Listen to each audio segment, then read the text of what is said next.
एक थी बुढ़िया, बेहद बूढ़ी, पूरे 90 साल की। एक तो बेचारी को ठीक से दिखाई नहीं पड़ता था, ऊपर से उसकी मुर्गियां चराने वाली लड़की नौकरी छोड़कर भाग गई।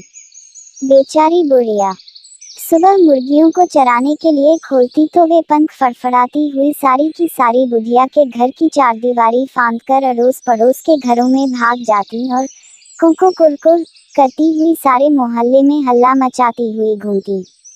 कभी वे पड़ोसियों की सब्जियां खा जाती तो कभी पड़ोसी काटकर उन्हीं की सब्जी बना डालते। दोनों ही हालतों में नुकसान बेचारी बुढ़िया का होता। जिसकी सब्जी बर्बाद होती वह बुढ़िया को भला बुरा कहता और जिसके घर में मुर्गी पकती उससे बुढ़िया की हमेशा की दुश्मनी हो जाती।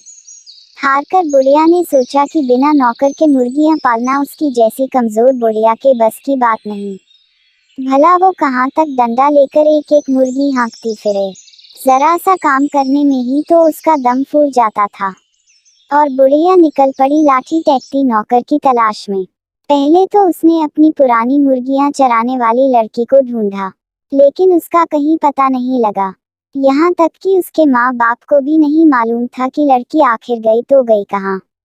नालायक और दुष्ट लड़की, कहीं ऐसे भी भागा जाता है। न अता न पता, सबको परेशान करके रख दिया। बुढ़िया बड़बड़ाई और आगे बढ़ गई।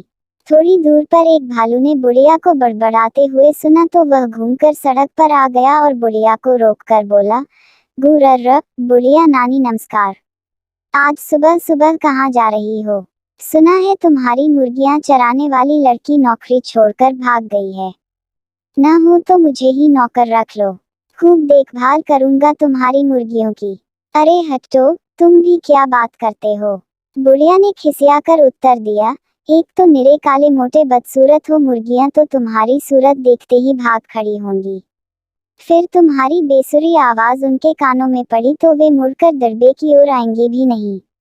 एक तो मुर्गियों के कारण मोहल्ले भर से मेरी दुश्मनी हो गई है, दूसरा तुम्हारे जैसा जंगली जानवर और पाल लूं तो मेरा जीना भी मुश्किल हो जाए। छोड़ो मेरा रास्ता, मैं खुद ही ढूंढ लूंगी अपने काम की नौकरानी। बुढ़िया आगे बढ़ी तो थोड़ी ही दूर पर एक सियार मिला और बोला, हुआ राम राम बुढ़िया नानी, किसे खोज रही हो? बुढ़िया खिसिया कर बोली, अरे खोज रही हूँ एक भली सी नौकरानी जो मेरी मुर्गियों की देखभाल कर सके। देखो भला मेरी पुरानी नौकरानी इतनी दुष्ट छोरी निकली कि बिना बताए कहीं भाग गई, अब मैं मुर्गियों की देखभाल कैसे करूँ? कोई कायदे की लड़की बताओ जो 100 तक गिनती गिन सके ताकि मेरी 100 मुर्गियों को गिन कर दरबे में बंद कर सकें। यह सुनकर सियार बोला, हुआ बुढ़िया नानी, ये कौन सी बड़ी बात है। चलो अभी मैं तुम्हें एक लड़की से मिलवाता हूँ। मेरे पड़ोस में ही रहती है, रोज जंगल के स्कूल में पढ़ने जाती है, इसलिए 100 तक गिनती उसे जरूर आती होगी। अकल भी उसकी खूब अच्छी है, शेर की मौसी है वो, आओ तुम्हें मिलवा ही दूं उससे।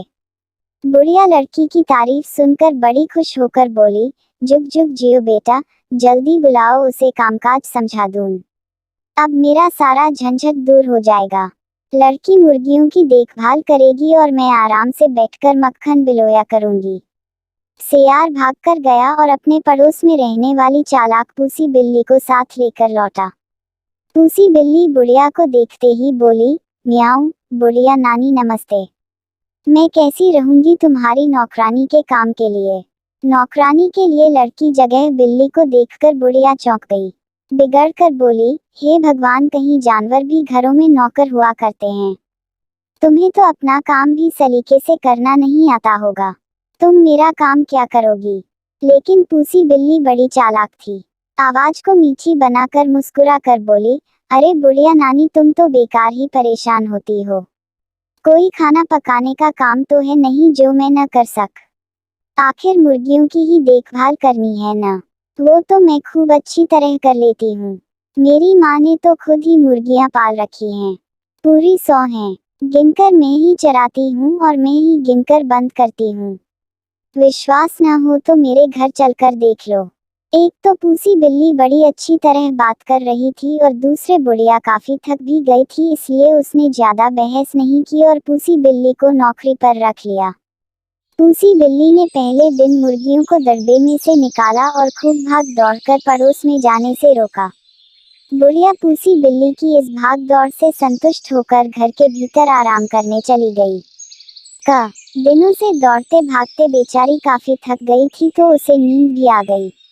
इधर पूसी बिल्ली ने मौका देखकर पहले ही दिन 6 मुर्गियों को मारा और चट कर गई। बुढ़िया जब शाम को जागी तो उसे पूसी की इस हरकत का कुछ भी पता न लगा। एक तो उसे ठीक से दिखाई नहीं देता था और उसे 100 तक गिनती भी नहीं आती थी। फिर भला वह इतनी चालाक पूसी बिल्ली की शरारत कैसे जान पाती। अपनी मीठी मीठी बातों से बुढ़िया को खुश रखती और आराम से मुर्गियां चक करती जाती। पड़ोसियों से अब बुढ़िया की लड़ाई नहीं होती थी क्योंकि मुर्गियां अब उनके अहाते में घुसकर शोरगुल नहीं करती थी।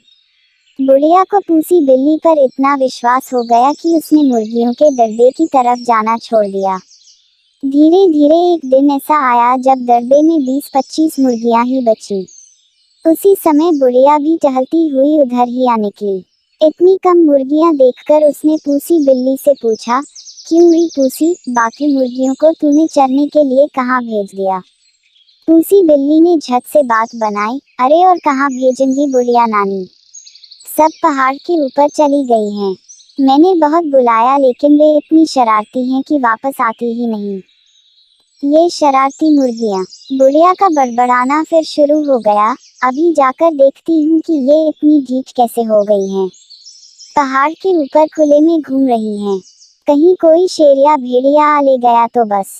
ऊपर पहुंचकर बुढ़िया को मुर्गियां तो नहीं मिली सिर्फ उनकी हड्डियां और पंखों का ढेर।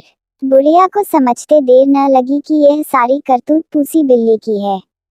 वो तेजी से नीचे घर की ओर लौटी। इधर पूसी बिल्ली ने सोचा कि बुढ़िया तो पहाड़ पर गई, अब वहां सिर पकड़कर रोएगी, जल्दी आएगी नहीं। तब तक क्यों न मैं बची बचाई मुर्गियां भी चक कर लूं। यह सोचकर उसने बाकी मुर्गियों को भी मार डाला।